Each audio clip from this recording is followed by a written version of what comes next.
memulai ibadah kita. Sebelum kita memulai ibadah, mungkin kita bisa mengecek handphone kita masing-masing. Kita buat di dalam silent mode agar kita bisa benar-benar fokus untuk masuk dalam hadirat Tuhan. Kita akan memulai ibadah kita. Sebelumnya aku mau ajak kita untuk ambil waktu sejenak, datang ke Tuhan, dan ingat lagi bagaimana Tuhan membawa kita sampai detik ini, di tempat ini, bagaimana cara kasih Tuhan bekerja dalam hidup kita sampai saat ini. Kita ada bersama dengan keluarga kita ada bersama dengan teman-teman kita di sini. Mari kita ambil waktu sejenak, ucapkan syukur kepada Tuhan. Terima kasih Tuhan. Thank you Jesus. Haleluya. Terima kasih untuk berkat-Mu Tuhan. Terima kasih untuk setiap-Mu Tuhan.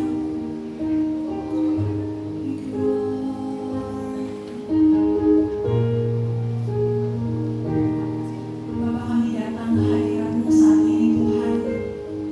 Kami membawa hati kami kepadamu Yesus. Kami membawa seluruh jiwa kami kepadamu Tuhan.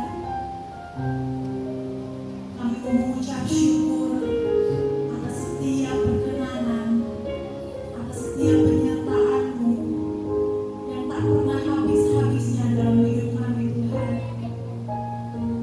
Bapa, kami sadar segala hal-hal yang baik, hal-hal yang indah yang terjadi dalam hidup kami, yang mungkin terkadang kami lupakan Tuhan, itu semua berasal dari-Mu Yesus.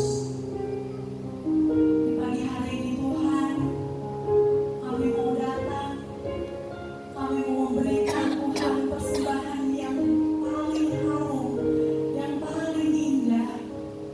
Dan kiranya Bapa, diri kami bisa menjadi persembahan yang harum di hadapan-Mu Yesus. Kami rindu untuk mengenal-Mu Tuhan. Kami rindu untuk mengenal-Mu lebih dalam lagi.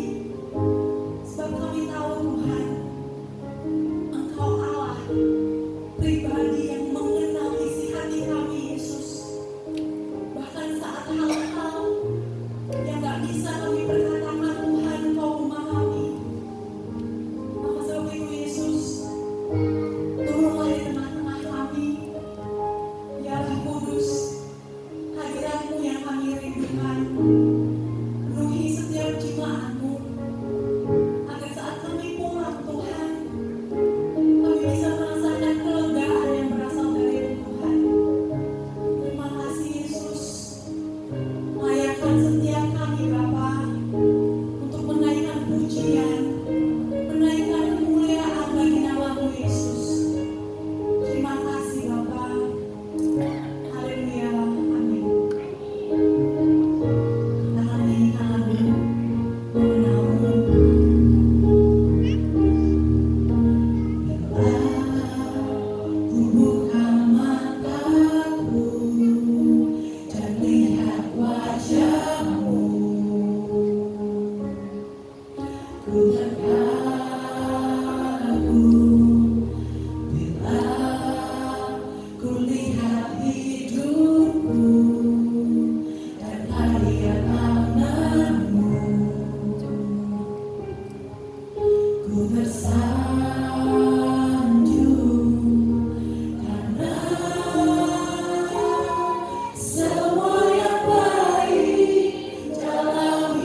jiwamu, berikan pikiranmu, katakan pada Tuhan, Bapa, aku mau mengenalmu lebih lagi.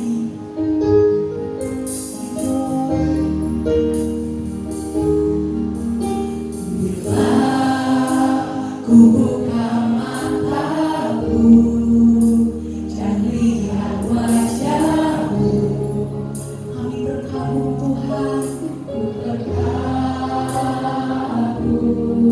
Bila ku lihat hidupku dan karya tanganmu, ku tersanjung karena semua yang baik dalam hidupku, Yesus Tuhan, itulah karyamu. Kau beri kesempatan yang bagi kami Tuhan, kami mau mengenalmu lebih lagi Yesus.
Di dalam nama Allah Bapa dan nama anaknya Tuhan Yesus Kristus dan nama Roh Kudus yang menciptakan langit dan bumi, kasih karunia dan damai sejahtera menyertai kita sekalian.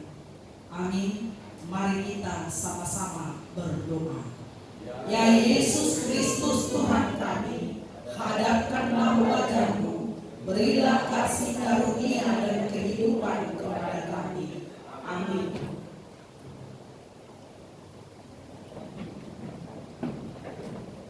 Setiap jemaat kami mau mulai, kami ajak berbangkit berdiri. Siapa yang di sini percaya bahwa perjalanan hidup kalian disertai sama Tuhan? Coba lambaikan tangannya. Lambaikan tangannya. Dan siapa yang siap untuk berjalan bersama dengan Tuhan dari kemuliaan sampai kemuliaan selanjutnya? Siap? Coba katakan, saya siap untuk berjalan bersama Tuhan. Tanya sama sebelah kanan kiri kalian, apakah kamu siap? Let's go!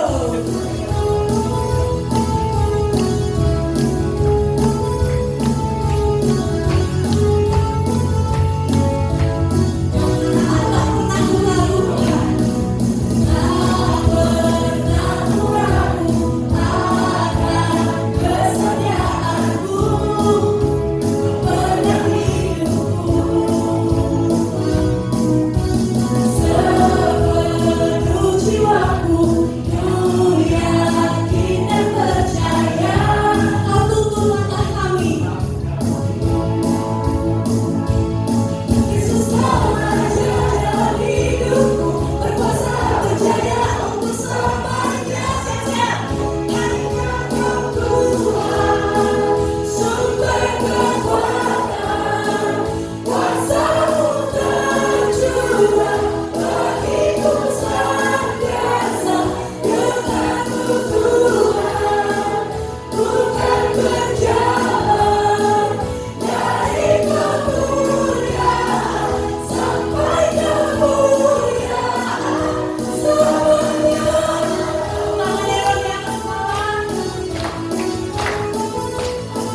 kita akan mendoakan mereka untuk masuk ke dalam ibadah sekolah minggu.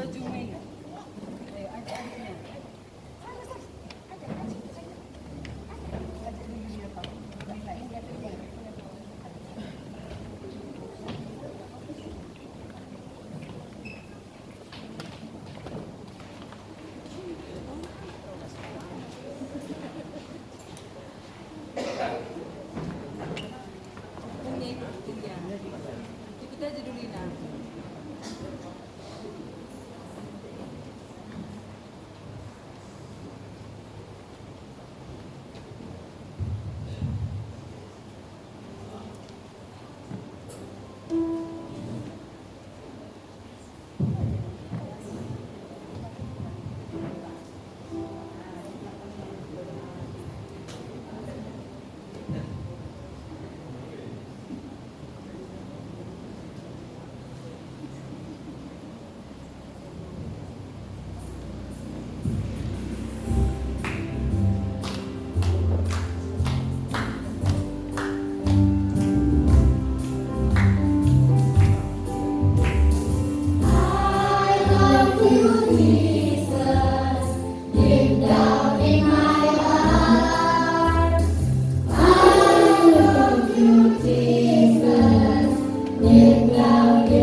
Kami mengundang untuk Bidang Pendeta Siregar untuk mendoakan anak-anaknya.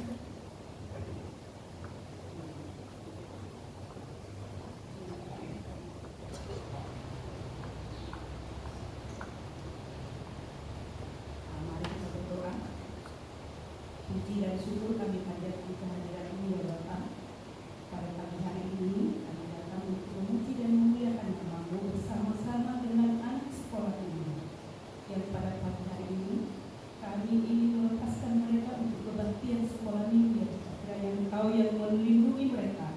Berikan kekuatan kepada guru sekolah minggu, berikan pengajaran juga kepada anak-anak sekolah minggu agar mereka menjadi anak yang baik kelak di gereja-Mu HKI ini. Ya Bapak, banyak pelanggaran yang dilakukan oleh guru sekolah minggu dan anak-anak yang kiranya Engkau juga memberikan kekuatan penghapusan dosa kepada mereka agar mereka layak untuk memuji dan memuliakan nama-Mu. Terima kasih Bapak, dalam nama anak-Mu Yesus Kristus Tuhan kami. Amin.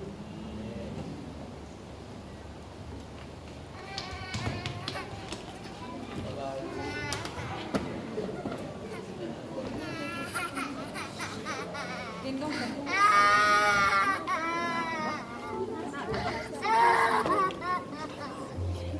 Kalau kita lihat ada lebih banyak yang guru sekolah minggu daripada anak-anak sekolah minggu. Jadi kiranya itu bisa menjadi doa buat kita semua juga, biar semakin banyak anak-anak sekolah minggu yang bergabung di gereja ini. Jadi buat Abang Inang dan juga teman-teman sekalian, kalau punya saudara atau anak yang masih kecil bisa kita bawa biar kita bisa sama-sama melayani di sini dan beribadah bersama-sama.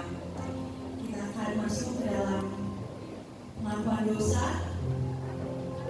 Allah yang setia, Allah yang baik akan selalu memberikan pengampunan dosa bagi kita asal kita mau datang dan memberikan hati kita mengaku segala dosa yang kita lakukan. Mari kita bernyanyi lagu BPU Seorang Yesus BD 2019.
Untuk itu Bapak Ibu Saudara-saudari yang terkasih, marilah dengan kerendahan hati kita sujud, kita tunduk di hadapan Tuhan untuk mengaku segala dosa-dosa kita.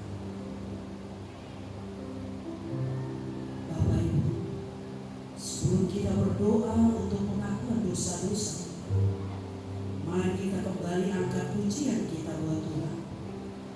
Kupasahan badiriku, kupasahan badiriku. Kupasahan badiriku,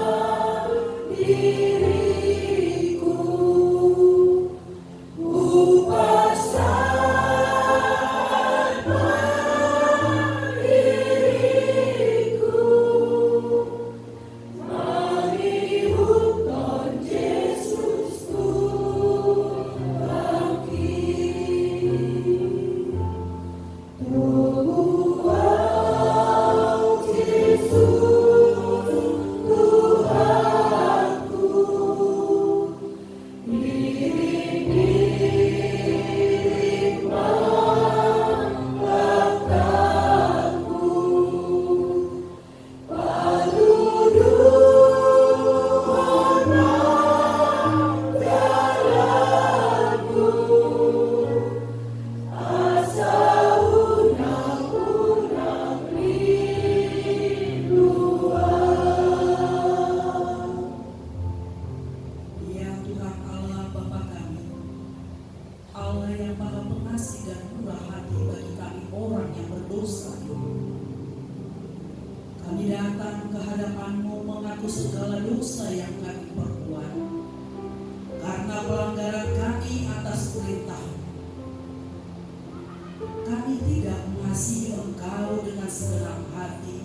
kupasahan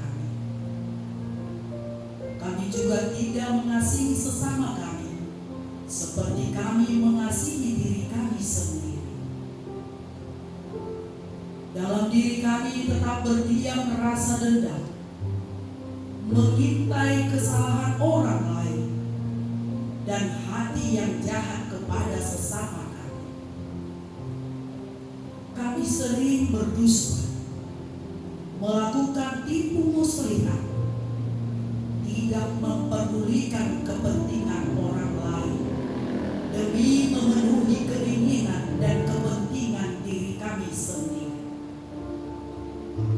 Demikian juga dengan keperluan pelayanan di tengah-tengah jemaat. Kami sering melakukan hal-hal yang bertentangan dengan firman. Kebiasaan mengucapkan perkataan yang tidak benar dan mendukung perbuatan yang salah yang menjijikkan di hadapan. Kami sering tidak berani menegakkan kebenaran dan menegur yang salah. Tetapi sebaliknya kami mencari pujian dan hormat bagi diri kami sendiri di tengah-tengah jemaat. Kami juga tidak dengan sepenuh hati mencintai rumah kediaman-Mu dan tempat kemuliaan-Mu, di mana kami tidak sungguh-sungguh dan tidak dengan hati yang ikhlas memberikan apa yang perlu untuk pelayanan dalam jemaat-Mu dan pengembangan kerajaan-Mu yang telah diaturkan dalam peraturan gereja. Karena kami selalu mengandalkan pikiran kami sendiri dalam bertindak di tengah-tengah jemaat. Ya Tuhan Allah, berpalinglah kepada kami karena kemurahan-Mu yang besar. Hapuskanlah segala dosa dan pelanggaran kami. Janganlah mengingat perbuatan-perbuatan kami yang salah di hadapan, agar kami layak dibenarkan di hadapan. Karena Anak-Mu Tuhan Yesus Kristus Juru Selamat kami. Amin. Mari kita dengarkan janji pengampunan dosa. Tuhan Allah penyayang dan pengasih, panjang sabar, berlimpah kasih-Nya dan setia-Nya, yang meneguhkan kasih setia-Nya kepada beribu-ribu orang, yang mengampuni kesalahan, pelanggaran, dan dosa. Kemuliaan bagi Allah di tempat yang maha tinggi. Amin. Jemaat kembali.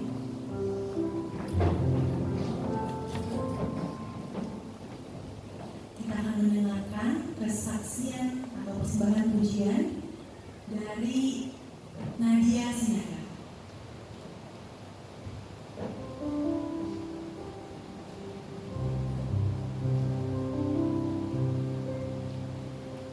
Jadi Nadia ini merupakan salah satu anak English Club kita. Nah, dia kemarin bilang, "Miss, aku mau dong kasih persembahan pujian di gereja." Jadi coba sini kakak, istilahnya. Karena dia kenapa suka memuji Tuhan? Karena bisa lebih mengenal Tuhan dan lebih bisa berbicara dengan bahasa Inggris. Berarti kamu lebih suka ngomong bahasa Inggris ya? Nah, terus kamu belajar bahasa Inggris itu dari mana coba? English Club. Jadi kamu belajar dari bahasa Inggris ya? Oke, jadi ini adalah salah satu dari anak English Club kita, dan untuk saat ini English Club sedang dihentikan karena sudah selesai dari batch yang kedua. Kiranya di batch ketiga itu akan ada lagi dan akan ikut lagi ya, batch yang ketiga ya. Oke? Oke, kita akan dengarkan persembahan pujian dari Nadia Sinaga.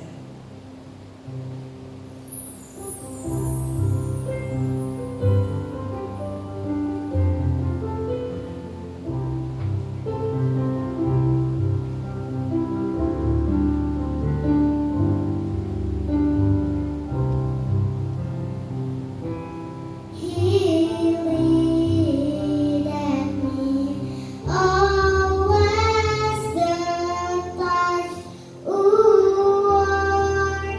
with heavenly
Kiranya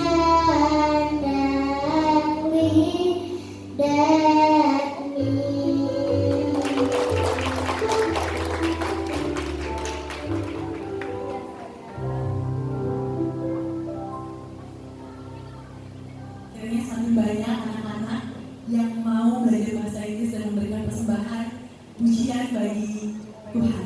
Amin. Kita akan mendengarkan episode yang dibawakan oleh Nancy Tua Guru Panjang.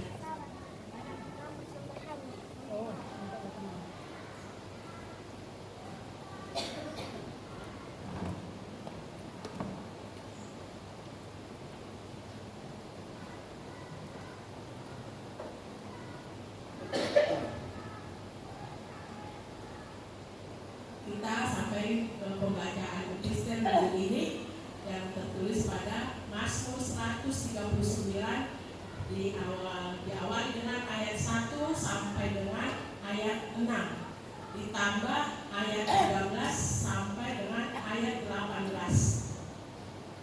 Mazmur 139 ayat 1 sampai dengan ayat 6, ditambah ayat 13 sampai dengan ayat 18. Kita baca secara bergantian. Untuk pemimpin biduan Mazmur Daud. Tuhan, Engkau menyelidiki dan mengenal aku.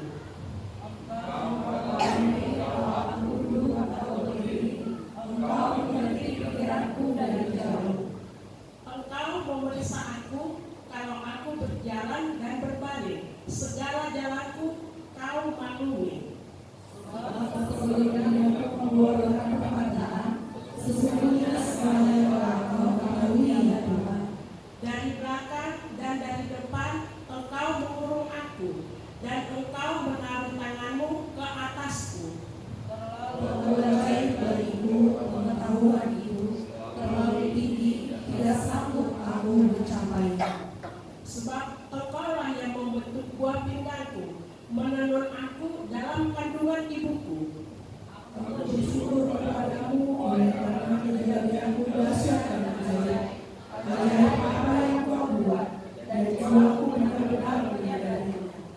Tulang-tulangku tidak terlindung bagimu ketika aku dijadikan di tempat yang tersembunyi, dan aku direkam di bagian-bagian bumi yang paling bawah. Matamu melihat selagi aku bakal anak, dan dalam kitabmu semuanya tertulis, hari-hari yang akan ditentu sebelum ada satupun daripadanya. Dan bagiku betapa sulitnya pikiranmu ya Allah, betapa besar jumlahnya. Jika aku mau menghitungnya, itu lebih banyak daripada pasir. Apabila aku berhenti, masih saja aku bersama-sama Engkau. Demikian firman Tuhan. Berbahagialah orang yang mendengarkan firman Tuhan setelah melakukannya di dalam kehidupannya. Amin.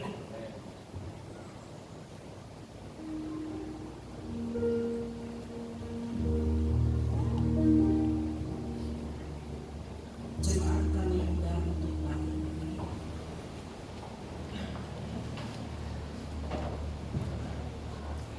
Mari kita sama-sama mengakukan iman percaya kita. Aku percaya kepada Allah Bapa yang Maha Kuasa, Khalik langit dan bumi. Aku percaya kepada Yesus Kristus, Anak Allah yang tunggal Tuhan kita, yang dikandung daripada Roh Kudus, lahir dari Maria, yang menderita di bawah pemerintahan Pontius Pilatus, disalibkan, mati dan dikuburkan, turun ke dalam kerajaan maut, pada hari yang ketiga bangkit pula dari antara orang mati, naik ke surga, duduk di sebelah kanan Allah Bapa yang Maha Kuasa, dan akan datang dari sana untuk menghakimi orang yang hidup dan yang mati. Aku percaya kepada Roh Kudus, satu gereja yang kudus dan persekutuan orang-orang kudus, pengampunan dosa, kebangkitan dari dan hidup yang kekal. Amin. Akan duduk kembali.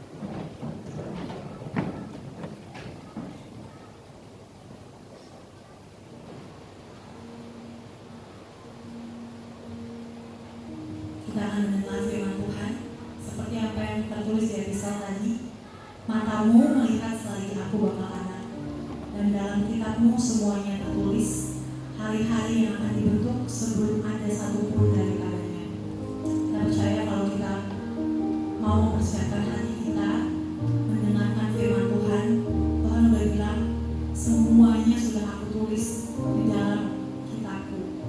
Jadi untuk kita yang lagi dalam pergumulan atau mungkin sedang menunggu jawaban, Tuhan bilang jawaban doamu itu ada di kitabku. Nah, saat itu kita persiapkan hati kita untuk mendengar firman. Kita percaya bahwa firman Tuhan adalah kekuatan dalam hidup kita untuk menjalani setiap apapun yang kita akan hadapi, baik sekarang ataupun di kedepannya. Mari kita nyanyikan lagu Ajaib Kau Tuhan. Kekuatan di hidupku, ku dapat dalam Yesus. Dia tak pernah meninggalkanku, setia menopangku, berseru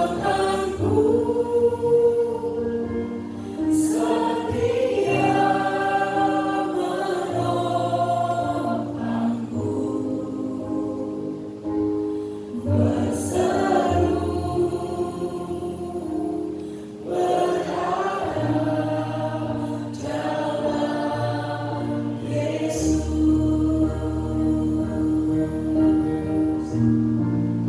Ajaib Kau Tuhan, penuh kuasa, sanggup pulihkan keadaanku, dalam tangan-Mu seluruh hidupku tak akan goyah.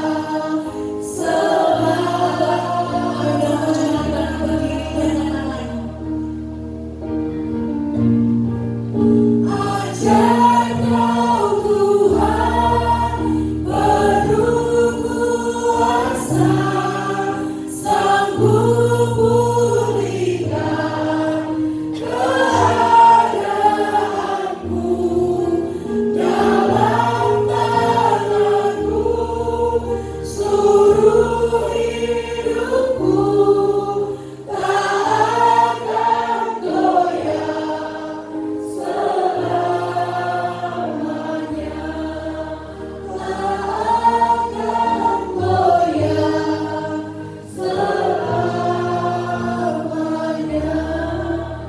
tak akan goyah selamanya. Damai sejahtera Allah yang melampaui segala akal, itulah yang memelihara hati dan pikiranmu di dalam Kristus Yesus Tuhan kita. Sungguh besar Engkau Allah Bapa di surga yang menciptakan segala sesuatu dan yang memilih umat-Mu menjadi umat pilihan, dan mengangkat kami juga menjadi anak-anak yang Tuhan kasihi di dalam darah Yesus, yang telah menyucikan kami dari dosa dan melayakkan kami menjadi anak-anak-Mu yang kudus.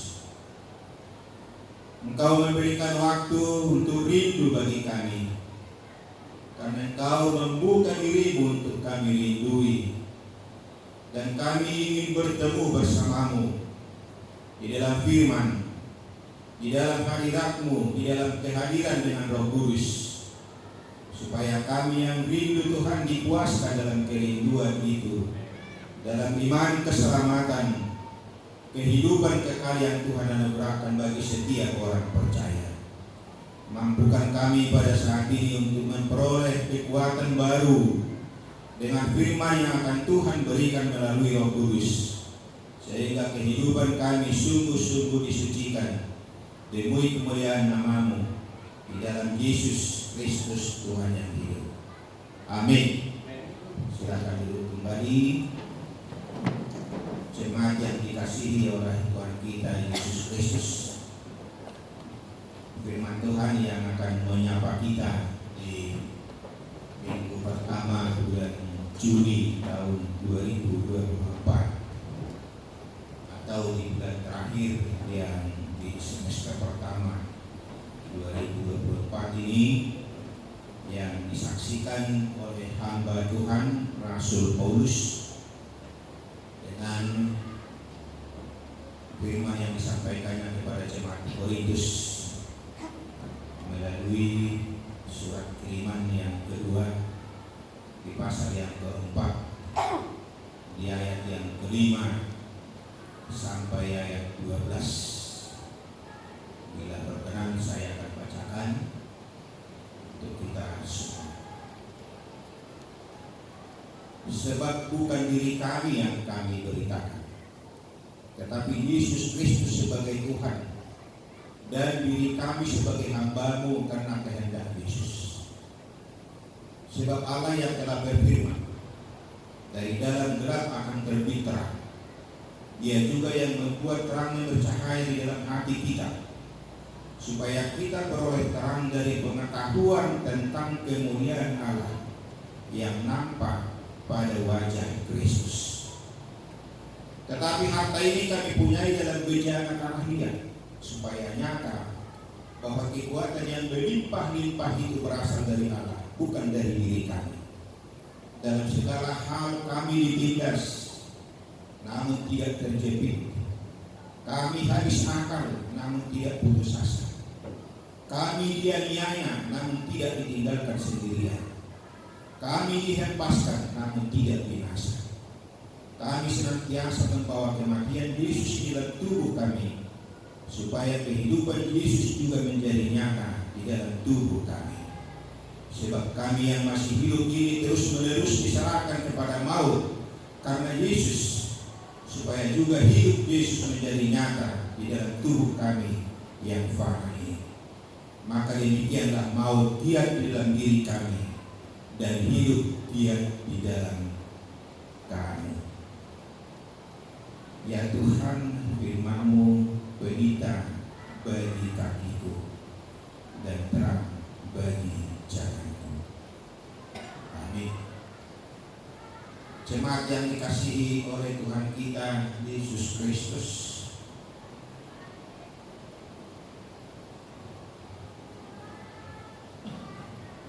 saya yakin kita semua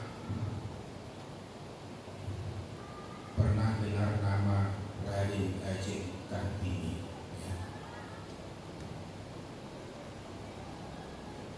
Raden Ajeng Kartini pejuang emansipasi perempuan di Indonesia. Di dalam sosok Raden Ajeng Kartini ini ternyata hidup sukacita dan hidup duka cita bercampur baur dari sejak dia lahir sampai dia meninggal dalam usia 25 tahun. Jadi sangat singkat ya. Namun demikian, dia seorang perempuan yang sangat beruntung di akhirnya, karena Presiden Soekarno mengangkat dia menjadi pahlawan nasional. Dan kemudian juga menganugerahkan tanggal 21 April menjadi peringatan Hari Kartini di Indonesia. Saudara-saudara, Raden Ajeng Kartini anak perempuan seorang bupati, tetapi ibunya tidak istri bupati. Aneh ya. Dan itu salah satu yang diperjuangkan oleh Raden Ajeng Kartini di dalam kesetaraan. Ibunya istri pertama dari bupati, tapi tidak menjadi permaisuri bupati. Karena apa? Karena ibunya Raden Ajeng Kartini ini bukan anak bangsawan. Jadi sudah menjadi tradisi pada masa itu, kemudian karena pengaruh penjajahan Belanda, setiap pejabat atau bangsawan itu harus menikahi dan wajib menikahi seorang anak bangsawan atau anak pejabat. Ternyata si bupati ini dulu jatuh cinta bukan kepada anak seorang pejabat atau anak seorang bangsawan, tetapi seorang perempuan biasa. Namun ketika pernikahannya dilangsungkan, itu tidak dirayakan sebagaimana merayakan seorang permaisuri bupati. Biarpun itu menjadi yang pertama, dan dari istri pertama ini yang tidak permaisuri ini, 7 orang Raden Ajeng Kartini bersaudara. Kemudian setelah anak ke-7 lahir, maka bapaknya Raden Ajeng Kartini ini yang bupati menikahi seorang perempuan lain, itu anaknya Bupati Madura menjadi istri kedua, dan itulah yang sah menjadi permaisuri bupati. Namun anak-anak dari istri pertama tadi tetap diakui sebagai anak bupati, dan Raden Ajeng Kartini adalah anak ketiga. Ini menjadi pergumulan. Di rumah dia tidak bisa memanggil ibunya seperti ibu atau bunda, tetapi tetap Mbak Ibu.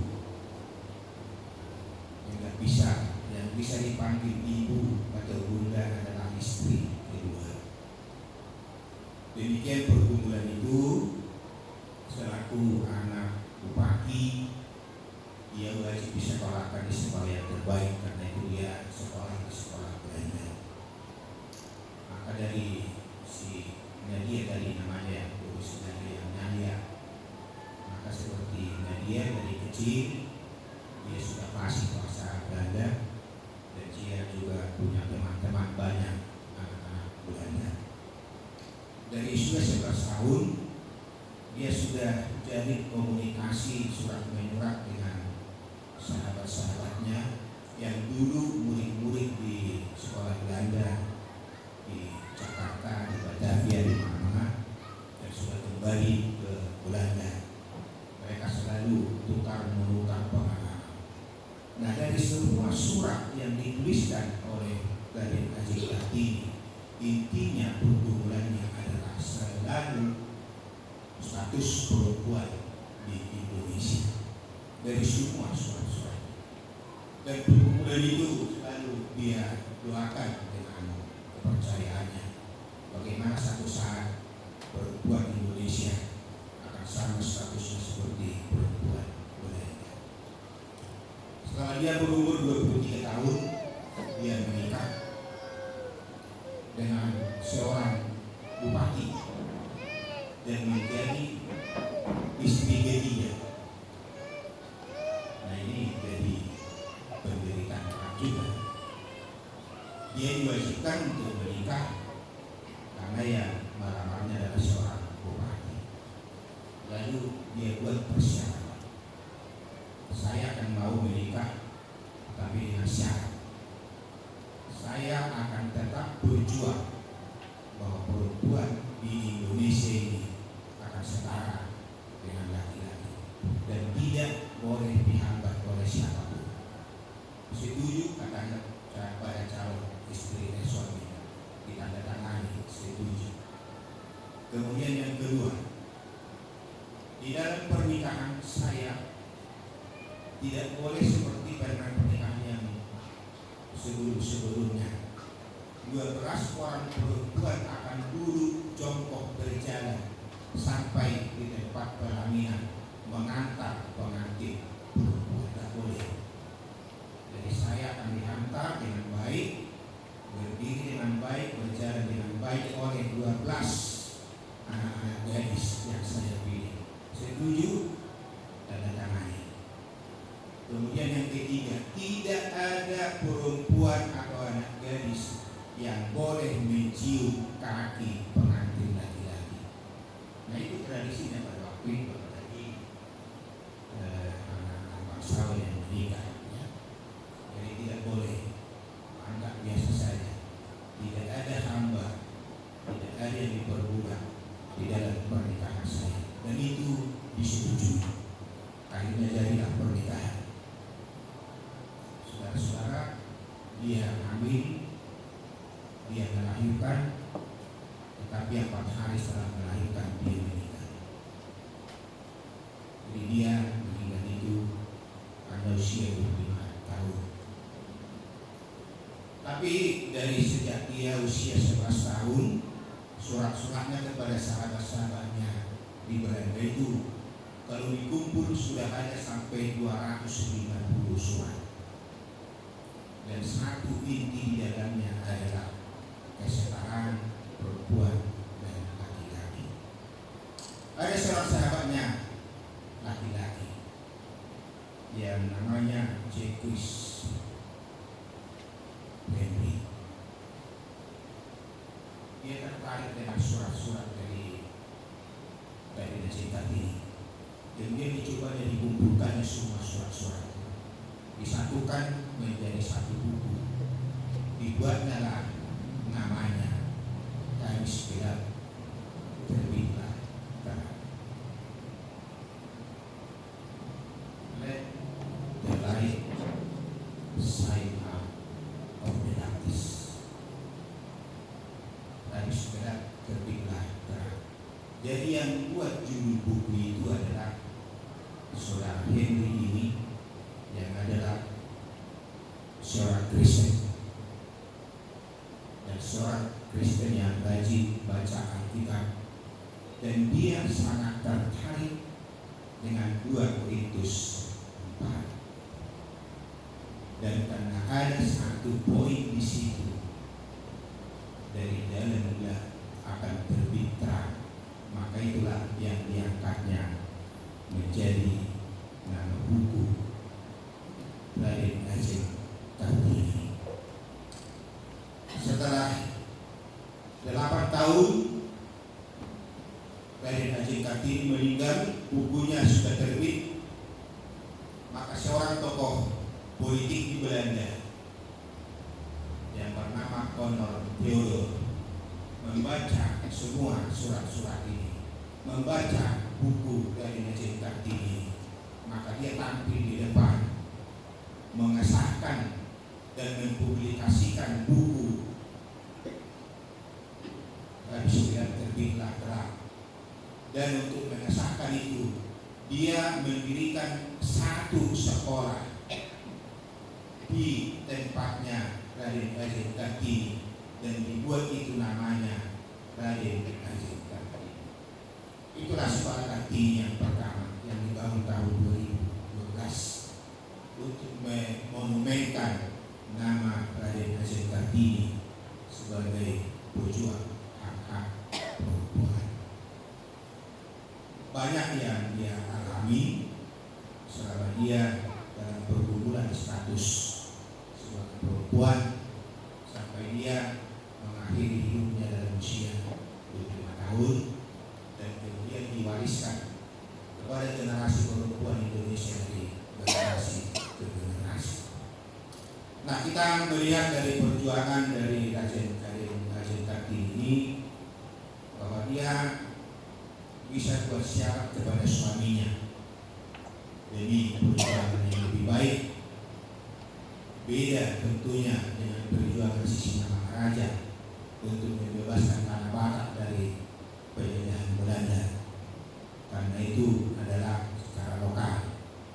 Tetapi Raden Najib Kartini berjuang untuk semua perempuan, bukan hanya di Indonesia, tapi di semua bangsa di dunia yang status perempuannya belum diakui.